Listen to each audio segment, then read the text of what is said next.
Malaysia, this is TV3's Bizworld. I'm Nakia Basharudin. The government is anticipating more businesses to reopen next week after the Hari Raya Aidilfitri celebration and resume their full productivity level in the coming weeks. Minister in the Prime Minister's Department, Dato' Sri Mustafa Muhammad, said this will ensure that jobs are kept intact and businesses can run as usual, thus stabilizing the economy.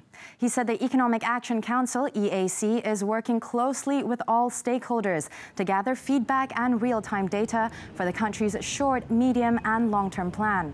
He said the government is dealing with the challenges and is focusing on problem solving through regular interaction with various stakeholders, while ensuring that foreign direct investments and domestic investments continue to grow, as well as boosting consumers' confidence. He added the long-term plan for the country is expected to be announced in the next 3 to 4 months, as government agencies are currently working on implementing measures to address challenges faced by various economic sectors. Meanwhile, he said the EAC, now a decision-making body, has acknowledged that the country is in the midst of a recession and needed structural reform in certain sectors.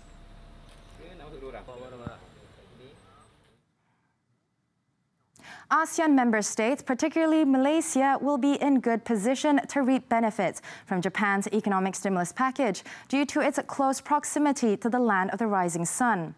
Japan's ambassador to Malaysia, Hiroshi Oka, said Malaysia is a politically stable country with high value-added supply chain to produce spare parts for aircraft and medical equipment, thus making it an ideal destination for Japanese companies to diversify their production bases. Instead of putting all the production facilities in one country, Oka said diversifying the production bases will make production processes less vulnerable.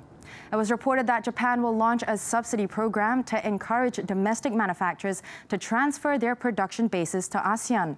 To attract foreign investments, the ambassador said Malaysia should give tax incentives besides allowing movement of foreigners to facilitate business activities locally. Japan is the largest cumulative investor in manufacturing sectors in Malaysia and provides some 348,000 employment opportunities.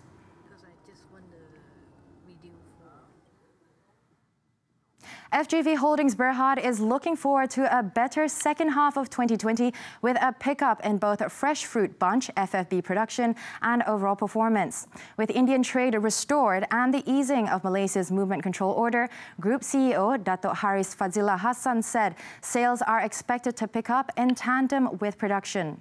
In the first quarter ended March 31st, FGV recorded a net loss of 142.35 million ringgit. This on the back of a 15% decline of revenue to 2.78 billion ringgit amid lower FFB production and slimmer margins. FFB production was negatively impacted by dry weather conditions, especially in Sabah, where about a third of its estates are located. Production also affected by a reduced application of fertilizers in 2019, although the group said it expects production to normalize in the second half of this year.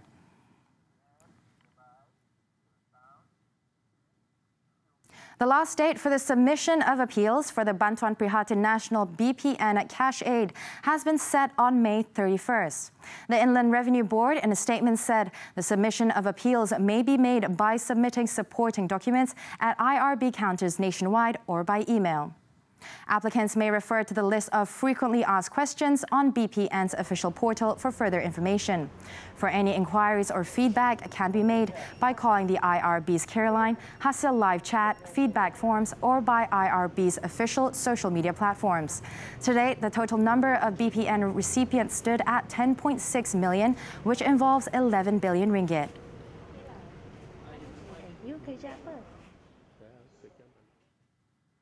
That's all the time we have for Bizworld. I'm Nakia Basharudin. Thank you for investing your time with us and keep tuning in to TV3.